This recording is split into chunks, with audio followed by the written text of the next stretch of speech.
भारतीय फौज के अंदर मौजूद गोरखा रेजिमेंट के फौजी भारत की फौज को छोड़कर नेपाल वापस जा रहे हैं। इतलात ये हैं कि 10,000 फौजी नेपाल के जो कि गोरखा रेजिमेंट के थे वो भारत की आर्मी को बर्खास्त करके नेपाल वापस जा चुके हैं। नेपाल की गवर्नमेंट ने भारत को ये कह दिया है कि आइंदा के बाद किसी भी किस्म का कोई भी नेपाली भारत की फौज के अंदर भर्ती नहीं होगा। नेपाल की गवर्नमेंट ने ये कहा है कि हम अपनी फौज के अंदर नौकरियां पैदा करेंगे और हमारे अपने जवान अपनी सरहदों की हिफाजत करके मुल्क और कौम का नाम रोशन करेंगे। बड़ी डेवलपमेंट यह है कि 1947 के दौरान नेपाल और भारत की गवर्नमेंट को लेकर एक एग्रीमेंट हुआ था। उस एग्रीमेंट के तहत नेपाल के लोग भारतीय फौज में जाएंगे, लेकिन अब नेपाल की गवर्नमेंट ने वो 1947 वाला मुआहदा भी खत्म कर दिया है। इसके अलावा बहुत सारी डेवलपमेंट्स आज आपकी खिदमत में पेश नजर करेंगे। छोटी सी गुजारिश है कि हमारे YouTube चैनल हसनात टीवी को सब्सक्राइब कीजिए, घंटी के निशान को दबाइए ताकि लेटेस्ट न्यूज आप तक पर वक्त पहुंच पाए। कहा जाता है कि गोरखा रेजिमेंट के बगैर भारत की फौज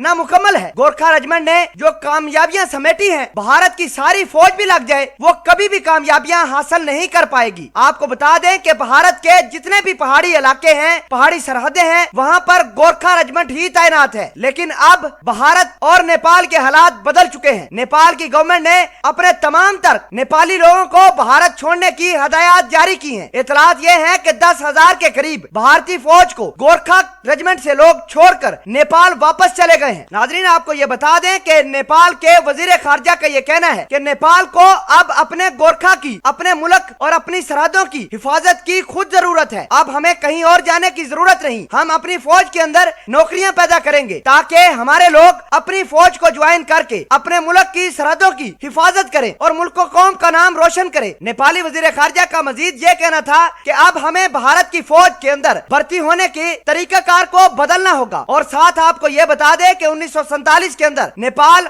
और भारत के दरमियान फौज को लेकर, फौज की भर्तियों को लेकर एक एग्रीमेंट हुआ था। अब नेपाल की गवर्नमेंट ने उस एग्रीमेंट को खत्म कर दिया है। मतलब ये कि अब नेपाली लोग भारत में मौजूद भारत की फौज के अंदर भर्ती नहीं हुआ करेंगे। नाजरीन, आपको ये बता दें कि भारत नेपाल को सालाना 30,000 करोड़ सिर्फ पेंशन की मद में देता है, जो गोरखा और उनके पेंशनर्स को जाती है। आपको ये बता दें कि भारत अपना बहुत सारा फंड नेपाल को दिया करता था इन फौजियों को लेकर, और नेपाल की जो गोरखा रेजिमेंट है भारत के अंदर उसकी स्ट्रेंथ यानी उसकी तादाद 30 से 35,000 बताई जाती है। नाजरीन ग्रामी, ये तमाम डेवलपमेंट जैसे ही सामने आई तो भारत तिलमिला उठा। भारत ने केपी शर्मा ओली की गवर्नमेंट को चाइना की कठपुतली करार दिया और कहा कि चाइना लगातार नेपाल के कंधों पर बंदूक रखकर चला रहा है, जिसका नुकसान भारत को बहुत ज्यादा हो रहा है। आपको ये बता दें कि जितनी बेहतरीन जंग गोरखा रेजिमेंट वाले लड़ सकते हैं भारत की फौज के अंदर, और कोई भी नहीं लड़ सकता। और भारत को ये बहुत बड़ा सेटबैक है